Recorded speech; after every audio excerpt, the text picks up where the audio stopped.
Hello, I'm Mamrie Hart here with 24 Seconds of Climate Reality. Did you know we're finally shutting down some of the dirtiest coal power plants? By making room for renewables and using public policy to transition away from coal, the United States is starting to go green and clean, setting the example for other countries in the process. And that's 24 seconds that can change the world.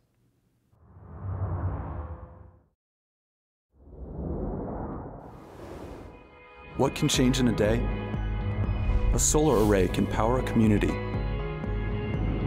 A business can embrace clean technology.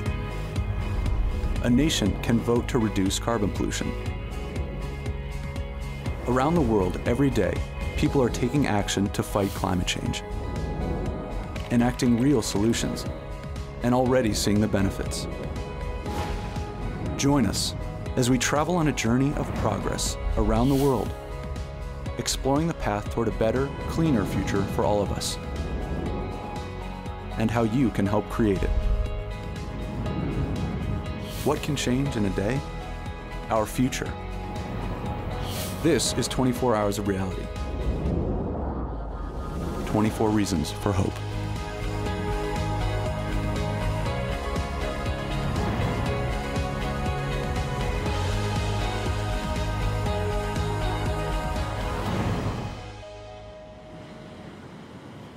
Welcome back to 24 Hours of Reality, 24 Reasons of Hope. I'm Sarah Backhouse, here with our 21st Reason for Hope. Now that they've been alerted to the dangers of dirty energy, leaders and governments have begun taking action. They realize, like we all do, that solutions exist. And one of the most important steps being taken is the movement of key financial institutions away from the support of dirty energy. Technology and consumption follows the money, so their divestment from dirty energy is so important to combat climate change. Here with us today is one of the strongest and most passionate voices for funding clean energy projects and changing the way we finance energy.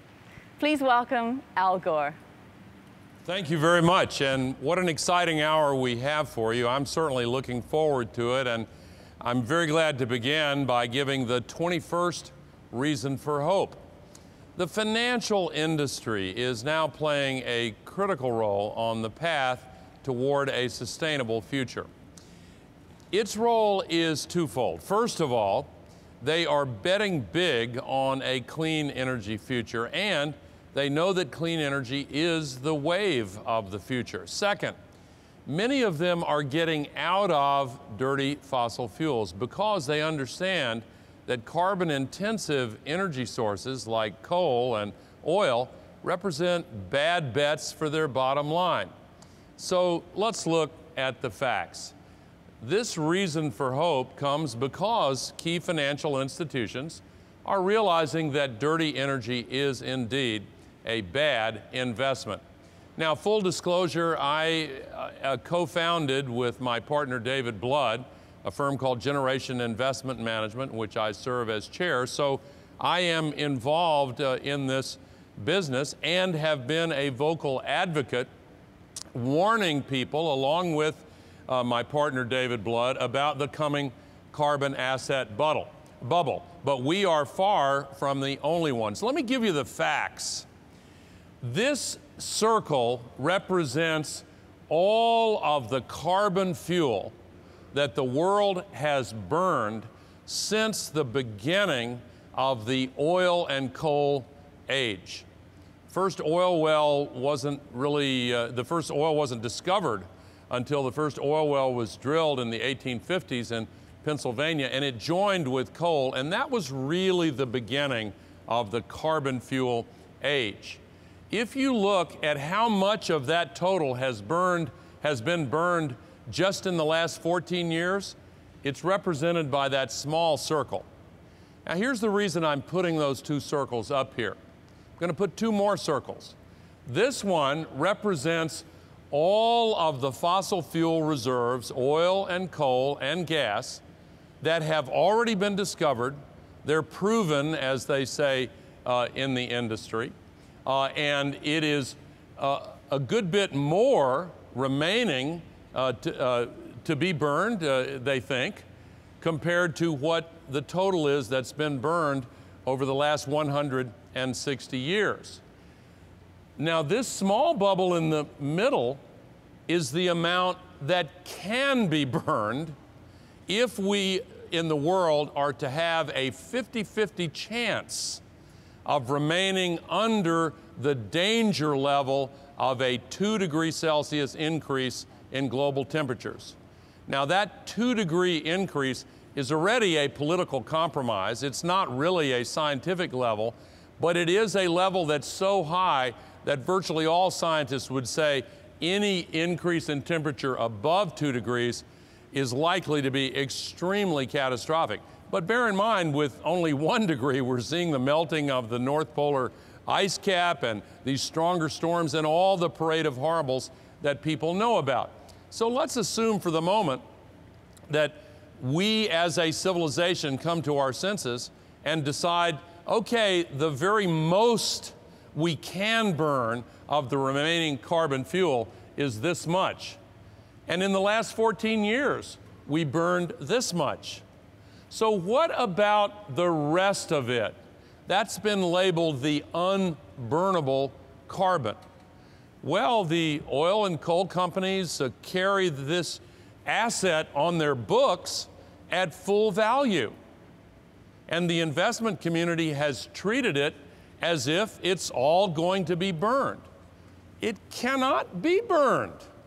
Even if governments fail to act, the consequences from Mother Nature would create so much chaos, it would completely disrupt civilization's ability to use this fuel. So this is similar to something that we've been through very recently. Many people will remember the subprime mortgages that triggered the financial catastrophe of 07 and 08. Let's take a moment to review what happened there. The banks and financial institutions decided to sell mortgages to 5.5 million people in the US alone who couldn't pay the mortgages back. They didn't get credit checks. They didn't make down payments. One stripper in Las Vegas bought 7 houses with subprime mortgages. So you might ask, what were those bankers thinking? Well, they were caught up in a herd mentality, and the ratings agencies had a very sketchy relationship with the banks, fraught with conflicts of interest, and they labeled these subprime mortgages AAA, the highest, most reassuring label they could give. And so they were complicated, so people decided, okay, we'll go along with this and assume that those subprime mortgages are okay. Well, they weren't okay, and when the economy started getting a little rocky, all of a sudden people realized, oh my goodness, the people who got these mortgages can't pay them back. So all of a sudden, the value of all those mortgages collapsed, and that's what triggered the global credit crisis, and then fast following, the Great Recession that caused so much economic hardship around the world. Well, these carbon reserves are subprime carbon assets. Everybody knows the famous cartoon sequence where Wile E. Coyote is chasing the Roadrunner, and he runs off the edge of the cliff, and his little legs keep on going while he's suspended in midair, and then reality takes hold and he falls down to the canyon floor. The people who believed that the subprime mortgages had full value were like Wile E. Coyote, and they fell to the canyon floor. The people who believe that this unburnable carbon is perfectly fine and is going to retain its full value are in the same situation. There is a day of reckoning coming. But this is one of the reasons why so many of these carbon fuel companies spend lots of money trying to put out illusions and create false doubts about the reality of the climate crisis. They want to hold off that day of reckoning as long as they can. Okay, so unburnable subprime carbon assets. Some of the most respected business leaders in the United States of America just put out a major report this past June called Risky Business. It included former secretaries of the Treasury and other very widely respected bipartisan business leaders. And they said if we continue on our current path on climate, many regions of the U.S. face the prospect of serious economic effects from climate change. Already, look at what's happening to the coal-burning utilities. 9 out of 10 European coal and gas plants are losing money.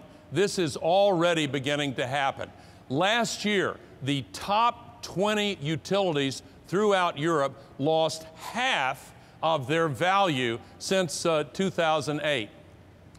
German utilities, Reuters is reporting this, German utilities will struggle to make money from coal plants next year.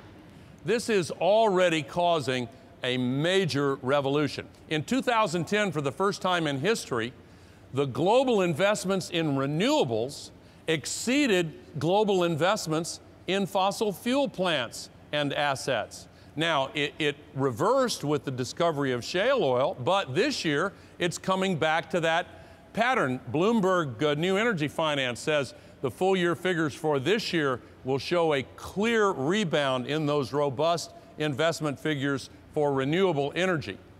So where does the investment in renewable energy come from?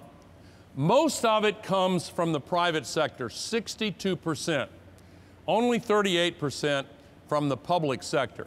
So the investment marketplace is making a clear choice in favor of renewable energy, and that is a very powerful reason for hope. Citi says the age of renewables is beginning. They said that this past spring. Warren Buffett, well, people think he's a pretty smart business guy. He's invested $15 billion in wind and solar, and he's announced that he's ready now to invest another $15 billion in wind and solar. So maybe Warren Buffett doesn't know what he's talking about. I don't think many people are going to buy that assumption. He's known as one of the best investors in history. Look on the bond side. Look at what has been happening to green bonds. They are skyrocketing because of the need for massive financing for this explosion in the development of renewable energy. Carbon-based fuels are declining. The companies, many of them are losing money. They now have all these assets tied up in very sketchy reserves that are these subprime carbon assets, but the money is flowing toward the bet on a renewable future. But a lot of people have not tuned into this new reality, just as a lot of people did not wake up in time to avoid big losses from the subprime mortgage market. This is the second largest bank in the world, HSBC, just published a big report called Oil and Carbon Revisited: Value at Risk from Unburnable Reserves.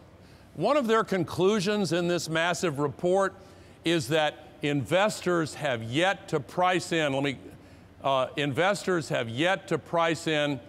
these risks. So there are some people like Wile E. Coyote who are hovering above the canyon floor. They have yet to price in these obvious risks that are going to be very dangerous for them.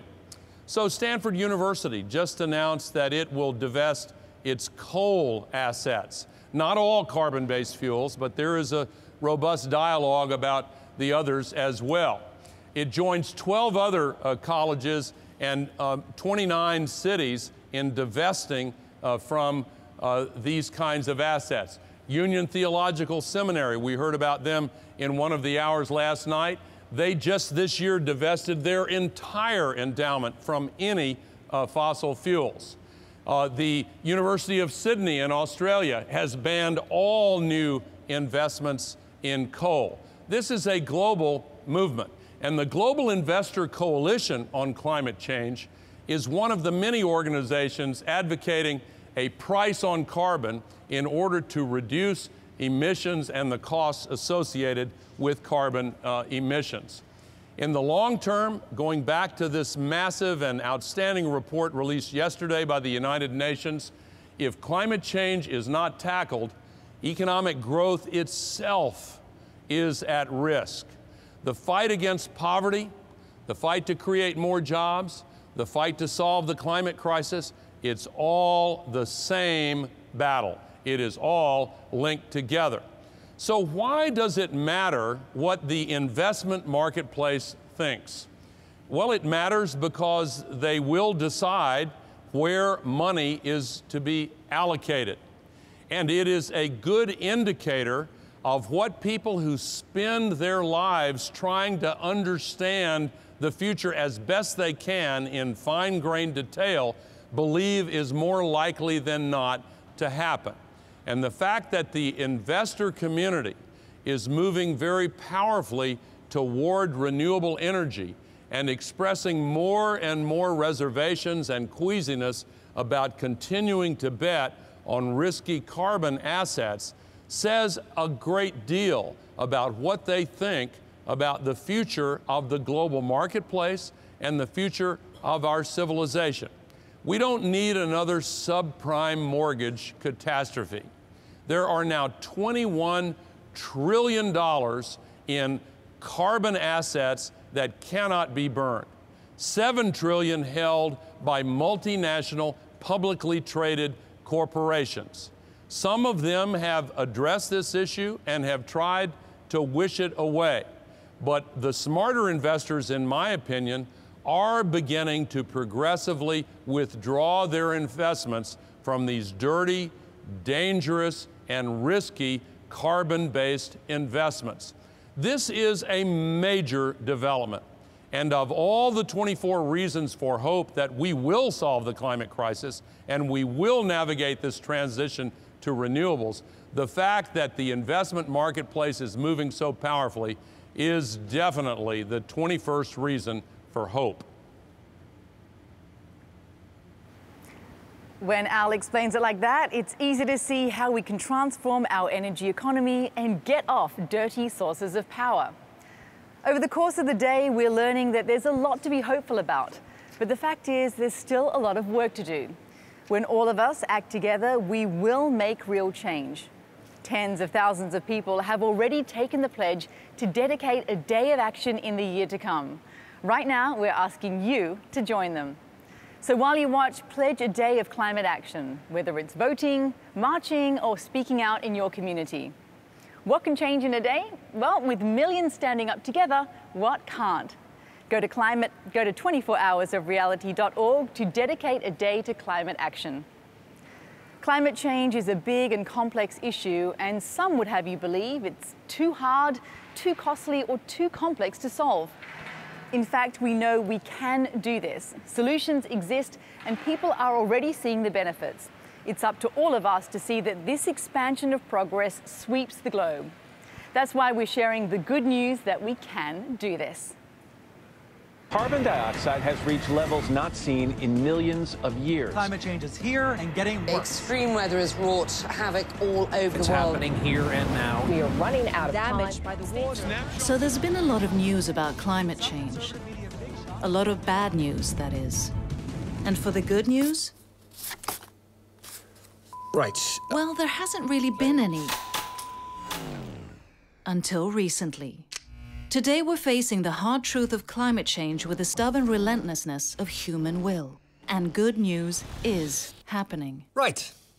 And now for some good news. Every day, new solutions are emerging. And not just wouldn't it be neat if solutions, real solutions. Our ability to convert sunshine into usable energy is rapidly becoming more advanced and accessible. Which is great because every hour the sun is sending enough raw energy to Earth to meet the entire world's energy demands for a full year. And the cost for clean energy technologies is dropping. Right now, the cost of solar energy is equal to or cheaper than fossil fuel energy in about 79 countries. I didn't even know there were 79 countries. And the electric car market is booming thanks to falling battery prices. And guess who likes that? Who? All types of people from around the world are starting to embrace renewable solutions. Schools are being powered by clean energy. Financial institutions are realizing dirty energy is a bad investment. And businesses are finding that going green is good for the bottom line. Which leads us to more good news. These solutions are actually working. It turns out that what is good for the environment is also good for the economy in many ways, like reducing poverty, spurring innovation, and creating jobs. In 2013, nearly 6.5 million people were employed globally by the renewable energy industry. Job creation. Brilliant. Right. And while other industries are shrinking, renewables are growing as new technologies and capabilities are being rapidly discovered. And here's some more great news. This groundswell of support for renewable energy is forcing leaders and governments to take action. The two biggest carbon emitters, China and the US, have made moves to curb their carbon pollution and invest in cleaner energy technologies. And they're not alone. UN Secretary General Ban Ki-moon is convening nations to forge a climate treaty that could unify the world to work together and lower our carbon emissions, transitioning us to a global clean energy society. We all know the bad news. Climate change is here. It's big, it's bad, and it's hurting us and our economies. But the important thing to know is that there is also good news. We have solutions here today, not dreams or wishes, real-world solutions that are ready to go and that are already saving money and improving lives. Everyone's a winner. If we rally around this good news and embrace solutions, we can forge the path to a clean energy future and make sure that progress is our new reality. That's good news. Thank you for watching.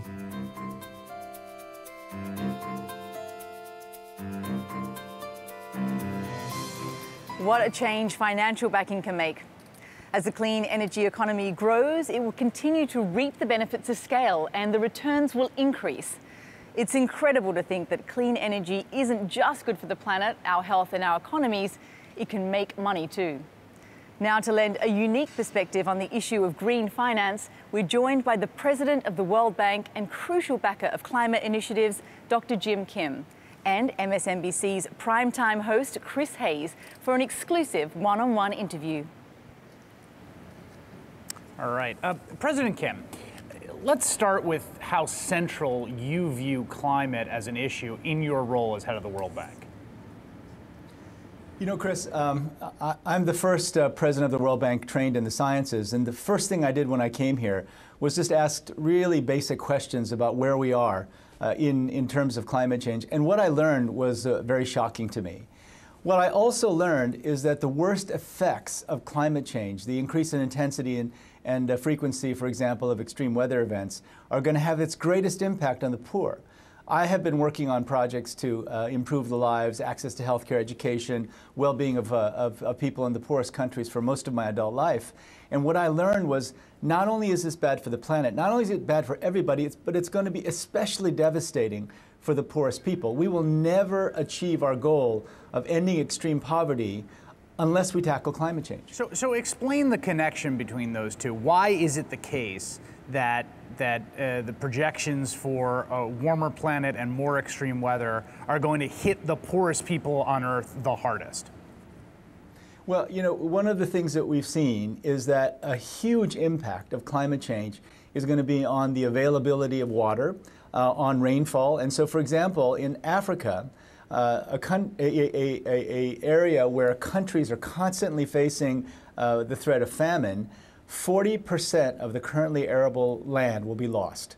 So if you lose the ability to grow crops in areas that are already suffering from famine, you can do the math. This is not going to be good for food security for Africa. We also know that after disasters, and we know they're going to happen. I visited Tacloban in the Philippines just a few months ago. And what we see is that it is those low-lying areas where people put shacks up, don't have regular housing, where it hits the hardest. Yeah. I was also in Sendai in Japan, and that was a huge disaster. So many people lost their lives. And I have to say, you know, I admire the Japanese people tremendously because they took that disaster and decided, oh my God, this is bad for us, but how much worse is it going to be in places where they don't have buildings that can withstand earthquakes, and tsunamis. You know, the thing about Japan in Sendai is you go there, and at first you don't know that anything's happened because all the buildings remain standing. Now, what happens in places like Haiti, what happens in places like the Philippines, is that the very feeble structures just get knocked out. So every time we try to build up in some of these poor areas, if you have extreme weather events, it's going to plunge people from sometimes pretty decent livings back into poverty.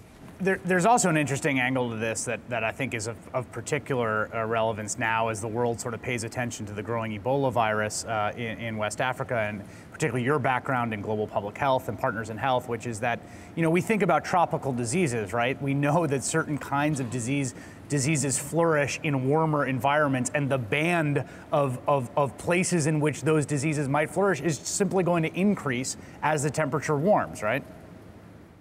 Exactly. You know, the thing, Chris, is that the Ebola crisis, which we're right in the middle of right now, and you know, we're very grateful for President Obama's announcement yesterday, but we have a really narrow window. And what it showed us is that we're not ready, especially for a much more quickly moving epidemic like pandemic flu or bird flu, you know, something similar to the coronavirus that caused SARS.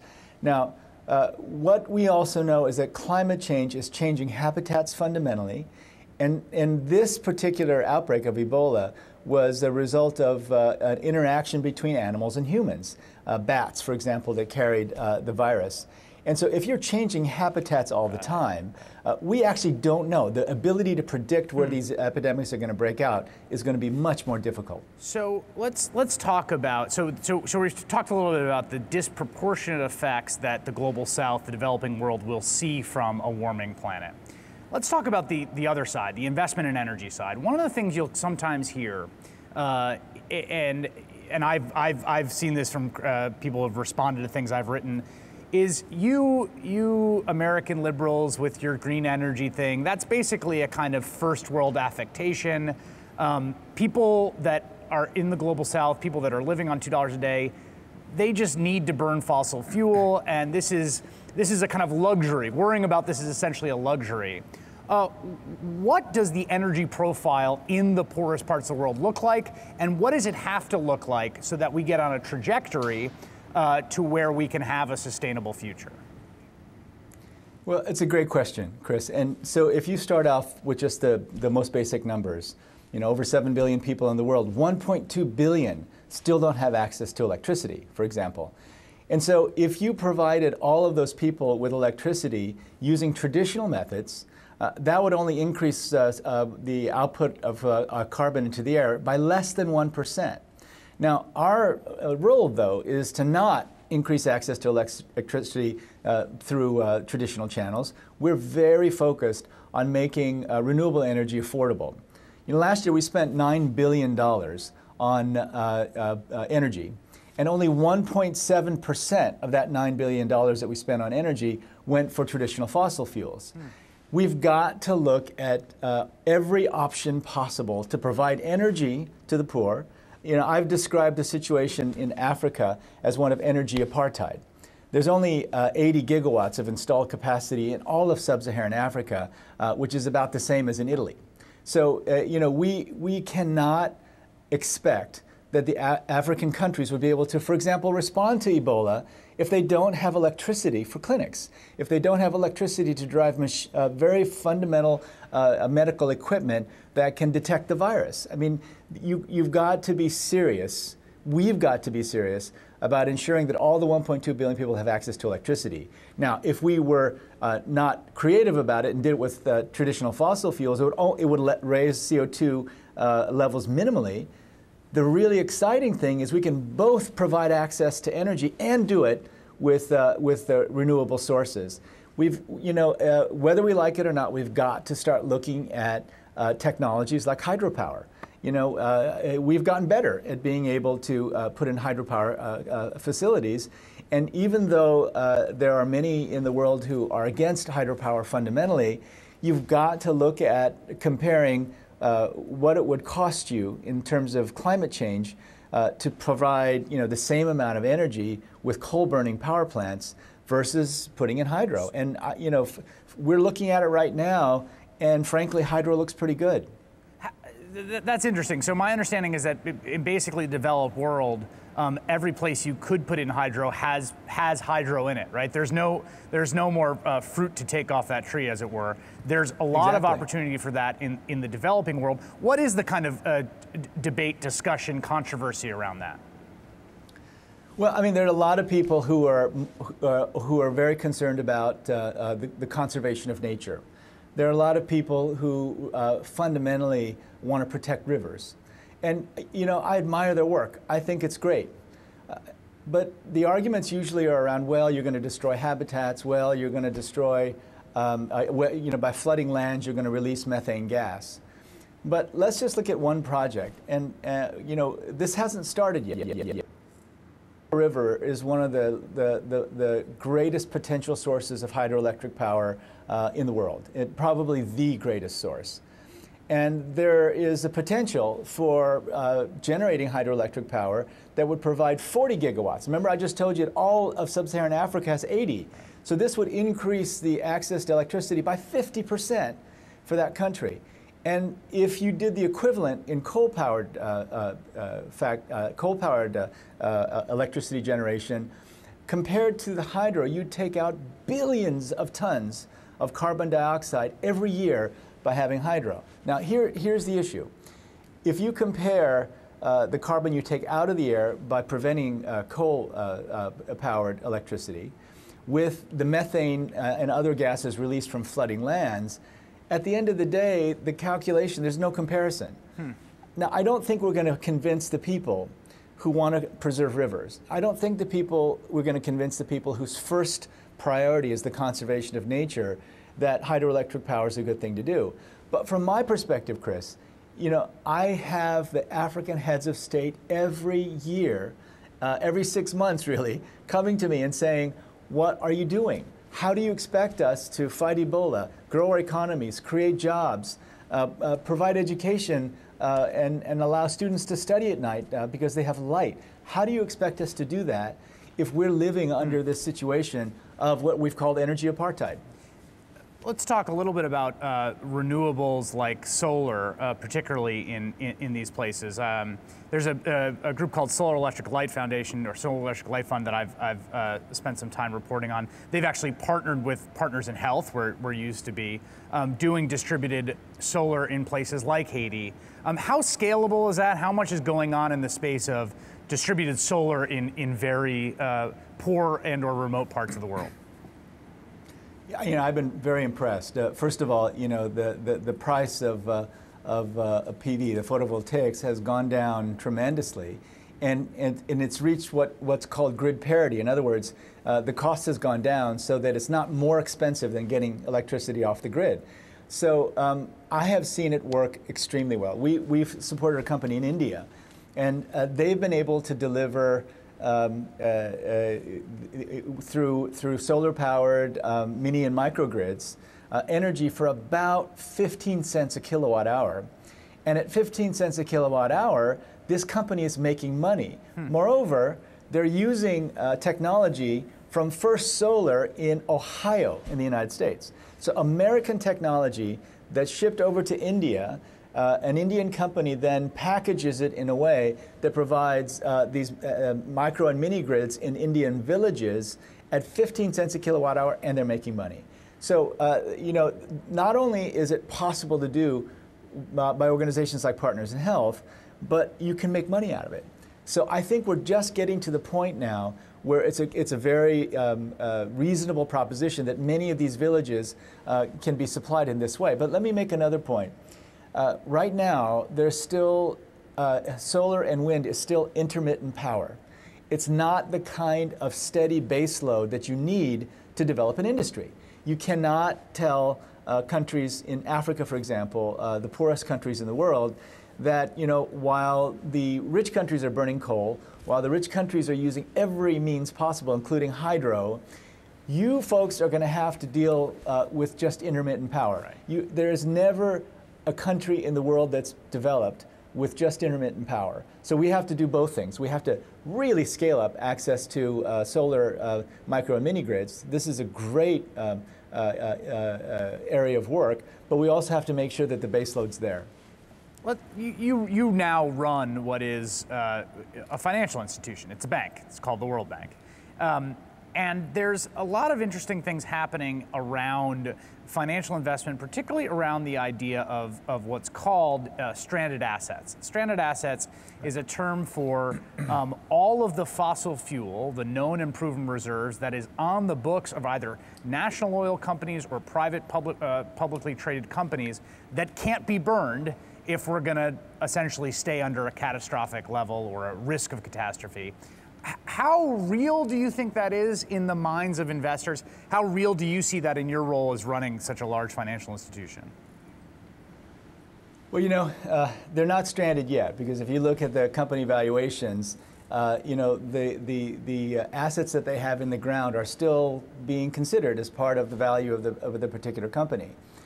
You know, here's my view on this. I think the science is absolutely clear that we've got to keep global warming under 2 degrees Celsius. There's no question about that.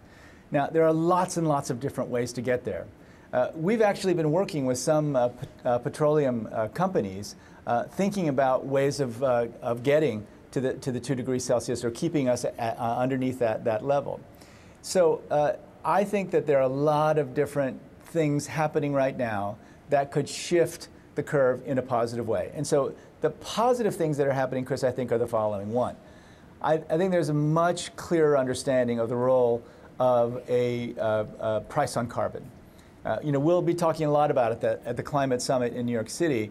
We have been very surprised at the number of corporations and countries that are ready now to really put a price on carbon on the table, you know, maybe as soon as in the next year and a half or so.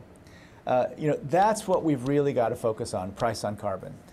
The other thing we have to do in a very positive way, you know, the cost of subsidies on fossil fuels, sometimes in some of the poorest countries, Egypt has extremely high fossil fuel subsidies, so the price of gasoline is almost nothing.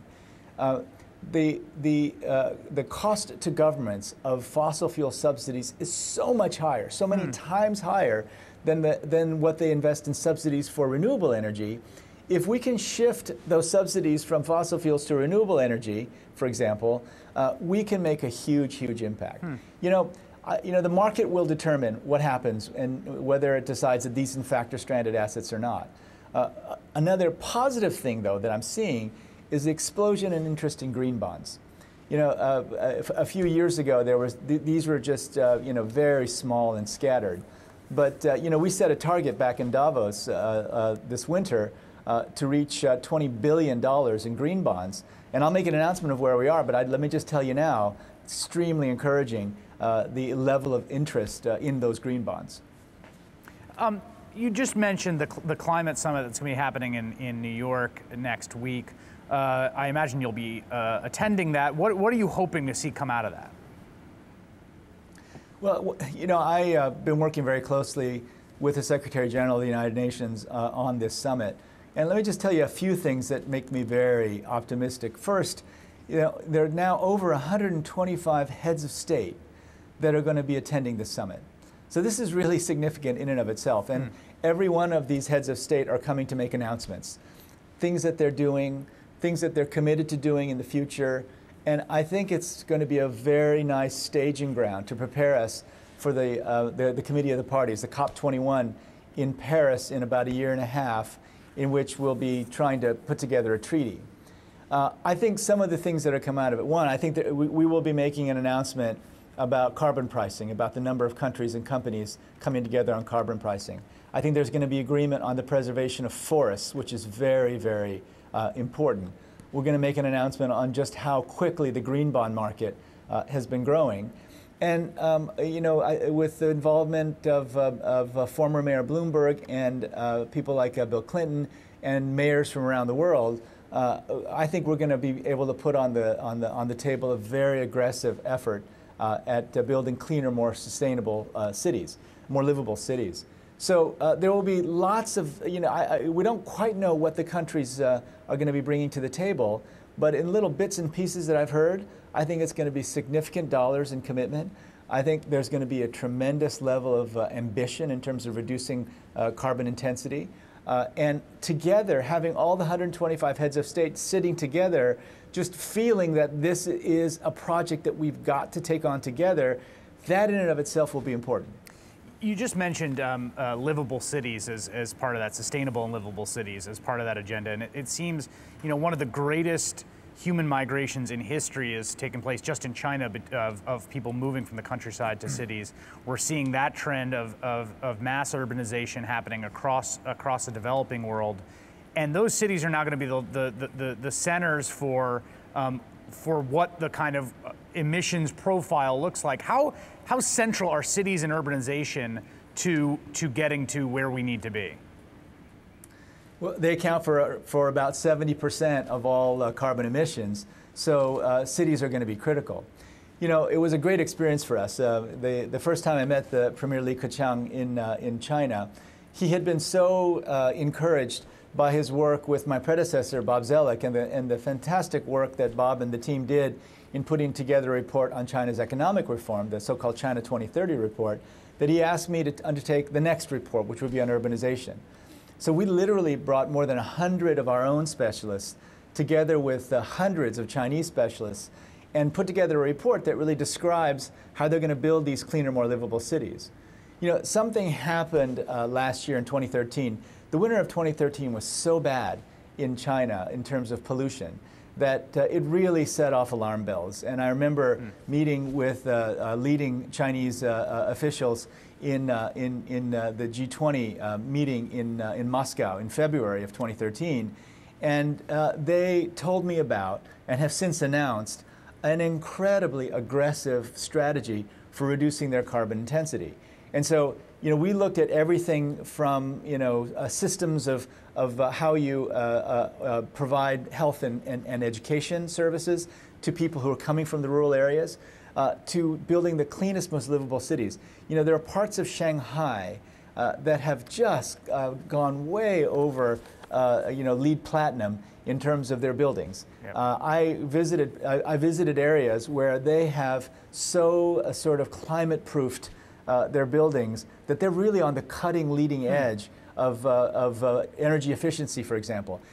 This is a big issue, Chris, energy efficiency. So any of you who've been to Moscow in the winter know that there are big, airy buildings that lose a lot of heat.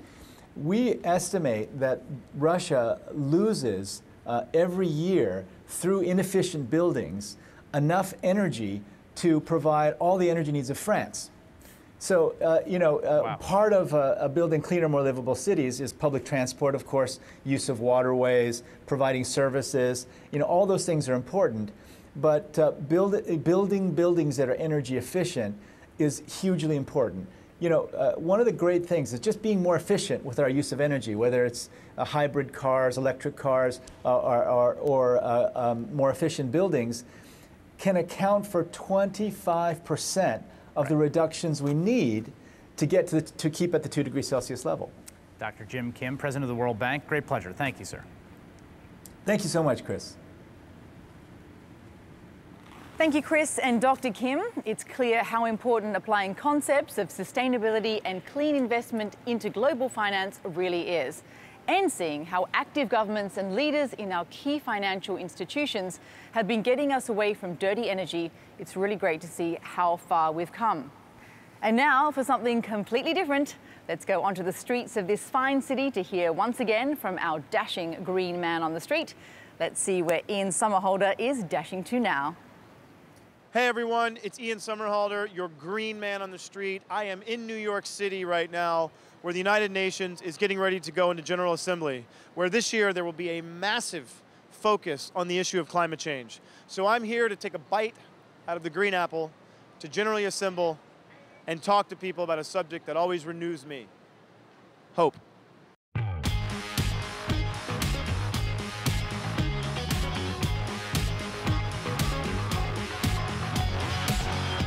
How important is this environmental effort to you? extremely important. Why? Because I don't want my children to grow up and have all these issues to worry about. I think it's like my generation's job to take control of the situation and do better. Yeah. And I don't want like my grandchildren to grow up and then be like, oh, like we needing water and like looking for water. Like I don't want to be like it to be an issue to find resources that come so easily to us now. So you're gonna do that now, right? Of course. Promise? I think you swear. Pinky swear? Yeah. Hey, question for you. Yes. Where do you work? I'm a makeup artist. I work everywhere. Do you? I do. What do you think? What can you do at your work to make the world cleaner and Sure greener? thing.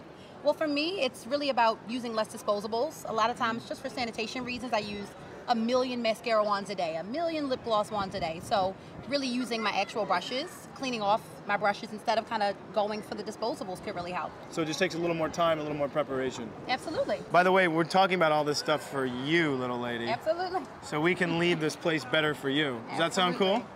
Yep. She agrees. So you're from Kentucky, right? Yes.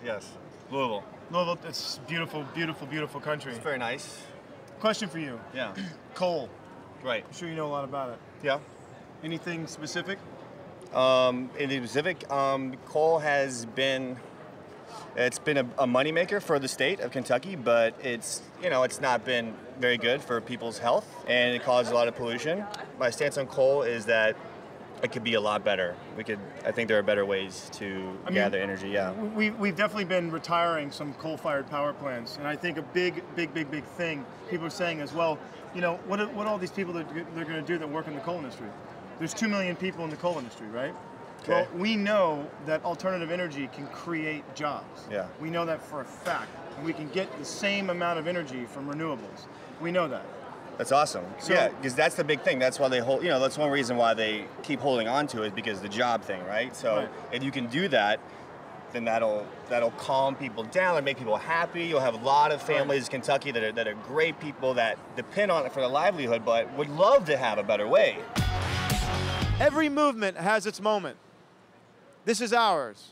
So I'm dedicating a day to do my part. I'm dedicating a day to make a difference. It's time to stand up and stop climate change and turn the solutions that we have into the clean energy future that we want. So come join me.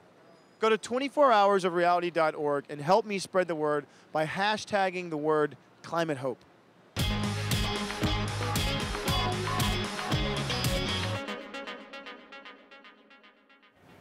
While we are seeing remarkable progress in energy storage thanks to the march of technology, there are others who would prefer to maintain the dirty status quo of fossil fuels.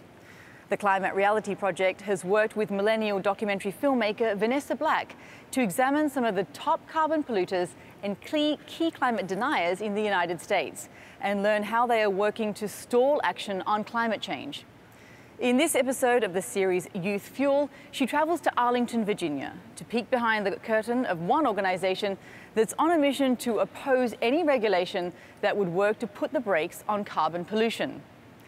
Americans for Prosperity may sound nice, but the fact is this organization has vowed to oppose climate legislation. As we know, that's clearly no ticket to prosperity, while we and other nations continue to pay the high price of carbon pollution today with extreme weather and its economic toll. Take a look as we investigate the real purpose of the group that calls itself Americans for Prosperity and the dark money that mysteriously fuels their mission, including their opposition to the EPA's regulation of greenhouse gas emissions and the pledge they asked congressional candidates to sign, vowing that, if elected, they would refuse to support action to help solve climate change. Conservative group Americans for Prosperity brought its regulation reality tour to Grand Junction. Organizers told the crowd that the EPA plan would hurt businesses and drive up costs for consumers. Americans for Prosperity. Sounds good, right? Let's dig a little further. In 2008, Americans for Prosperity circulated a no-tax climate pledge that vowed to oppose any legislation relating to climate change that included a net increase in state or local government revenue. Why would they do this? What are their motives? And who's in charge of Americans for Prosperity? We went to their headquarters in Arlington, Virginia to find out.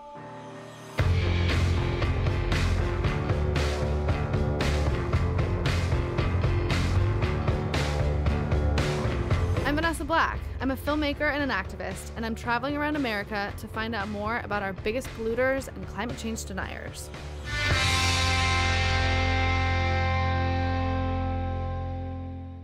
We're going into Americans for Prosperity.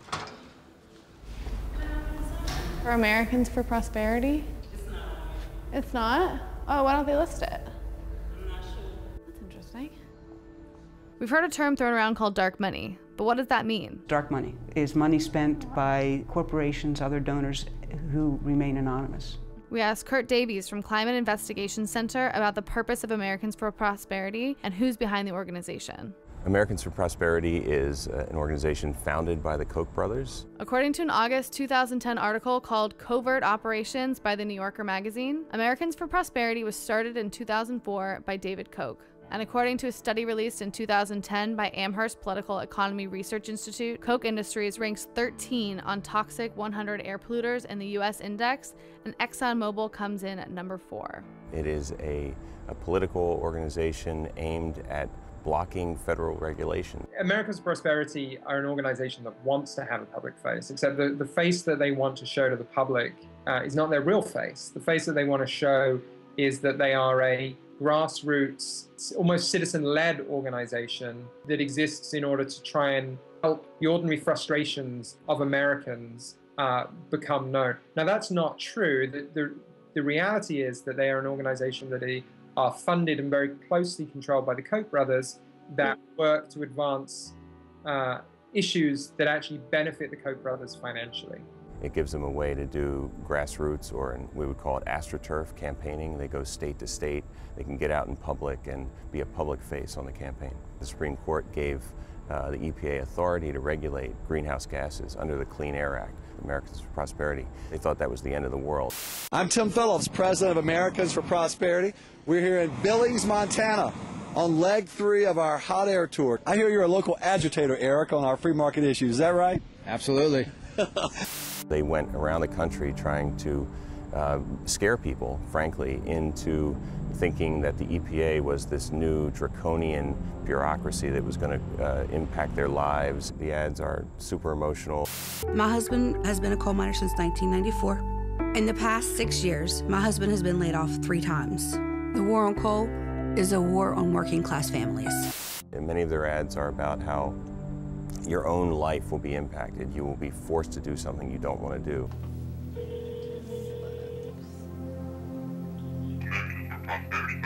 I'm trying to get in touch with Tim Phillips. Although I couldn't get them on the phone, they responded to my email by stating they're an organization focused on economic issues and they don't take a position on climate change. But how is that true with their marketing? One of Americans for Prosperity's tactics was to go out into House of Representative elections, senatorial elections, and get candidates to pledge that when they got elected, they would do nothing on climate change. They would never touch the issue of climate change. It was kind of drawing a line in the sand for these people before they even got to Washington. They would say that you want to get rid of coal, this is a war on coal, and that sort of becomes, well, this is just anti-business, this is anti-American. And that has been a talking point for a while, that basically the things we need to do to address climate change are un-American. They continue to attack through working with allies like ALEC, the American Legislative Exchange Council, and other local groups, and the State Policy Network, attack anything green that emerges at a state level, whether it's renewable energy policy or carbon counting, anything that is getting closer to sane climate policy, they will attack. This is the fundamental thing. Americans for Prosperity are hardcore climate deniers. They're not using science. There's not a science-based argument to be made there. There is strong, compelling scientific evidence that this is happening, that it's human-caused, and that we need to do something about it to avoid dire consequences. They are increasingly becoming more of an electoral organization, spending millions in our elections to defeat politicians who don't agree with the Koch agenda. It's 75% of the American public believe that we're on the wrong track in terms of there being too much money in our elections, And what that means is that they don't have a voice. Americans for Prosperity is a dark money group. It's a 501c4, and it has been running a lot of ads that it classifies as issue ads, like climate change. But a lot of it is spent on ads and to get candidates elected who essentially will vote against the climate change policies. Americans may see an ad on TV. They don't know where that money's coming from, who's sponsoring that ad. If they knew this was money coming from the energy industry in order to support policies that benefit the energy industry's bottom line as opposed to dealing with climate change, they might have a different view. There are so many corporations who are in favor of a carbon tax and you know, politicians on both sides. Everybody knows that it makes sense to tax carbon in some way. Not only the revenue generation, but just how you start to ratchet down something that's bad, that is carbon in the atmosphere. As you tax it, you put a price on it. Americans for Prosperity are in fact backed by some corporations and individuals who have a very specific agenda. And ultimately, their intentions are politically and economically motivated with a goal to oppose regulations in favor of climate control and environmental responsibility. We all live in this world. Why would we want to oppose regulations to help keep it safe for future generations? Join the growing movement to solve the climate crisis and fuel a cleaner future.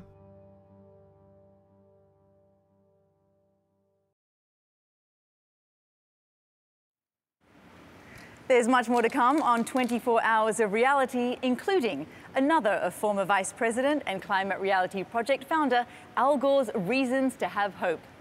Conversations with the World Bank's Dr. Jim Kim, actor Bradley Whitford, Reed Hundt, Counselor to the President John Podesta, and Lieutenant General Russell Honoré. Plus more from our green man on the street Ian Somerhalder, more field reports that you need to see, and music from Linkin Park and Fitz and the Tantrums. You can see all the highlights from 24 Hours of Reality starting later today at 24hoursofreality.org. As we spend the day looking at the solutions that exist to reduce carbon pollution and how they can benefit us all, some simple questions might come to mind, like why haven't we acted yet to solve climate change? Why not embrace clean, renewable energy? We think those are pretty great questions. So, as the United Nations prepares to convene a special meeting of the world's leaders to collaborate on negotiating a new agreement that can ensure a clean energy future, it's the perfect time to pose some of those questions. And who is better at asking those simple but tough questions than children? The Climate Reality Project launched a campaign to hear from the world's young people in their own words. After all, they are the ones with the most to lose and the most to gain. So it's only natural that they would have a few pointed questions for their leaders. Here's a submission from the United Kingdom. My name's Amy Farrett and I live in England. And what I want to start off with today is the question of, why do you sit here and pretend? Now this question goes out to the leaders of our world. The ones we put here to protect and make our world a better place. When in my eyes, they do very little to protect our natural side of our planet, like global warming and climate change. Now I'm only 12. What do I know about governments and leaders and presidents? But everyone does know that they have money, and a lot of it. So why are you sitting here with more money than you could ever count and do nothing? Why do you sit here and pretend you're doing something? Why do you sit here and do a speech? Get up and do something yourself. You talk the talk, but you don't walk the walk. And I know every single one of us, plant, human, creature, animal, has been affected by the climate change, by the global warming this world now has to face because you don't do anything about it. I'm so glad we've been transitioning away from dirty sources of energy. Now that people are seeing we can profit from the sustainable and non-toxic energy sources, hopefully our environment can begin to recover. And if we're lucky, governments and leaders will continue taking us on the path to a more sustainable energy economy. Don't forget to join them in making a difference. Make sure to pledge a day of action, and together we can do it. Don't forget to do your part, because you can make a world of difference. Go to 24hoursofreality.org to dedicate a day to climate action. That brings us to the end of our 21st hour and the Climate Reality Project's 21st Reason for Hope. Don't miss out on our next exciting hour as we welcome back Al Gore, MSNBC host Chris Hayes, and guests Green Capital CEO Reed Hundt and Emmy-winning actor and activist Bradley Whitford. And later, we'll be joined by Counsel to the President John Podesta and more musical acts. Our 20-second reason for hope is up next.